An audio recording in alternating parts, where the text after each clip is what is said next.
dipersembahkan oleh Pemirsa, kembali lagi dalam dialog 4 pilar MPRRI. Pak Dimyati, kembali kita lanjutkan dialog kita. Pak Dimyati, seiring dengan perkembangan zaman ya, ini kan ada kemudian perkembangan ataupun pergeseran norma-norma yang kemudian terjadi di tengah masyarakat. Nah, kalau menurut Anda sejauh mana kemudian 4 pilar ini bisa tetap ditanamkan gitu di tengah masyarakat, di tengah-tengah begitu banyak perkembangan ataupun perubahan norma-norma yang kemudian bisa berubah begitu cepat, Pak?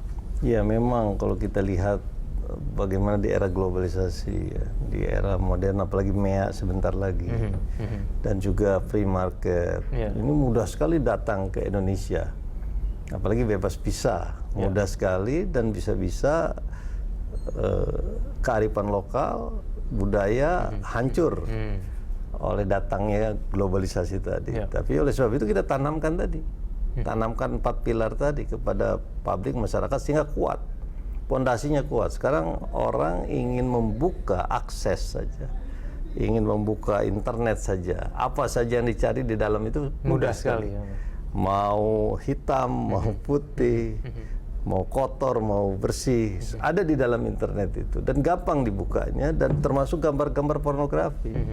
Nah, itu gampang sekali dibuka, sehingga akan merusak kalau anak-anak kita, masyarakat kita tidak ditanamkan 4 pilar. Sebetulnya 4 pilar itu bagaimana menanamkan nilai-nilai spiritual, nilai-nilai emosional dan intelektual, sehingga tumbuh masyarakat itu kuat, antibodinya, sehingga serangan dari manapun tidak akan mendegradasi, merusak, apalagi beralih kepercayaan, beralih keinginan ke negara lain dan lain sebagainya, ikut ISIS misalnya. Nah, ini jangan sampai terjadi, apalagi sekarang orang mudah sekali hedonisme, materialisme, dan lain sebagainya. Apalagi ada ajaran marxisme. Sedangkan di Indonesia ini kan ketuhanan yang Maha Esa, sudah jelas sila pertamanya. Maka kita harus betul-betul tahan terhadap era globalisasi tersebut.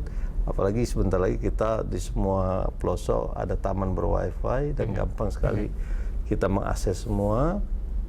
Dan itu tadi, kalau tidak betul-betul di-cover dengan baik, ya akan mudah. Pak Dimyati, kalau mencermati mengenai hal yang terjadi sekarang ini, tidak banyak kemudian generasi muda yang mengetahui betul begitu arti pentingnya 4 pilar. Tadi Pak Dimyati bilang mereka mungkin lebih memilih untuk mengakses di internet hal-hal lain dibandingkan dengan kemudian mencermati arti pentingnya 4 pilar ini.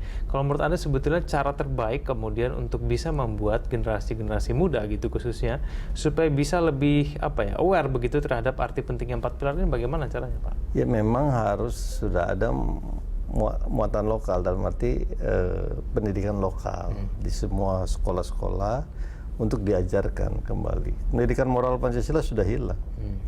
Maka gantinya harusnya memang ada pendidikan 4 pilar tadi, supaya anak-anak kita sejak dini itu betul-betul bisa mengetahui dan mencintai negeri ini.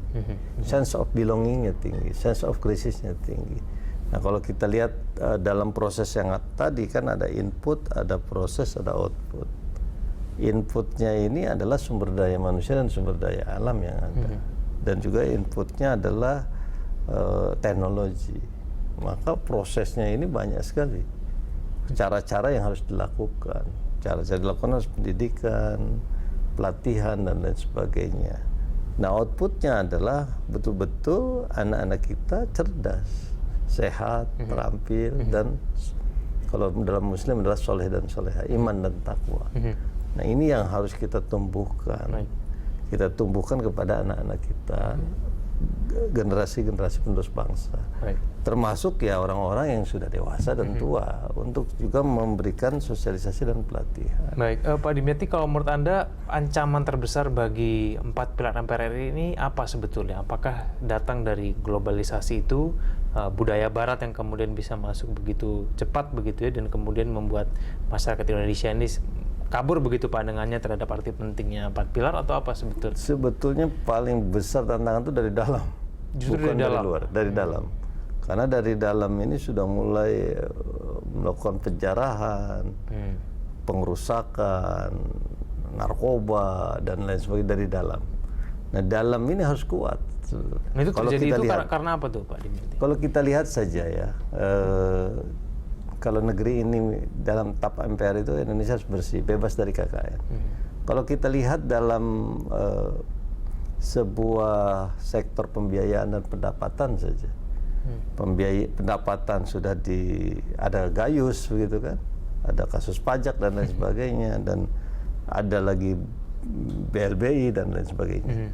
Dari kasus pembiayaan dari mulai perencanaan sudah diakalin, terus penganggaran kong-kali-kong kan sudah ada yang ditangkap kan, ada Dewi Yassin Limpo, ada WOD kan di dalam itu, ada banyak case contoh lah studi kasus. Terus dari pelelangan sudah ketahuan siapa yang akan dapat, itu sektor pengadaan. Pelaksanaan di markup fiktif, mudah hancur, tidak lama, tidak tahan, sehingga merusak negara ini. Dari pengawasan, inspektorat bermain-main misalnya, pengawasan tidak melakukan secara masif, terstruktur, sistematis, terus pemeriksaan ujiannya uji petik. Ini berarti yang mana yang cocok, dan penindakan orang-orang ini ya, Pak Dimyati. Terakhir penindakan pun ada kriminalisasi, ada penindakannya betul-betul pesanan, tebang pilih. Nah, inilah problem yang ada di negeri ini.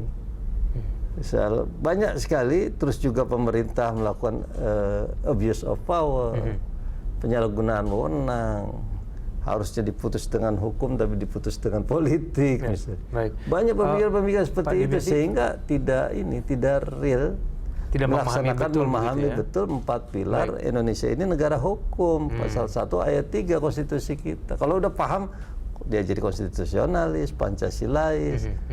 Wah, sudah dengan sendirinya Indonesia ini akan cepat maju. Tapi kalau ada government yang bermain-main, like and dislike, tidak adil, sudah diputus dengan keadilan, masih tetap ngeyel, nah itu yang problem. Lain cerita begitu nanti ini. Itulah problemnya. Oke, baik, Pak Dimyati, masih ada satu segmen terakhir. Kita lanjutkan usai jeda berikut. Pemirsa, Dialog 4 Pilar MPR akan kembali sesaat lagi.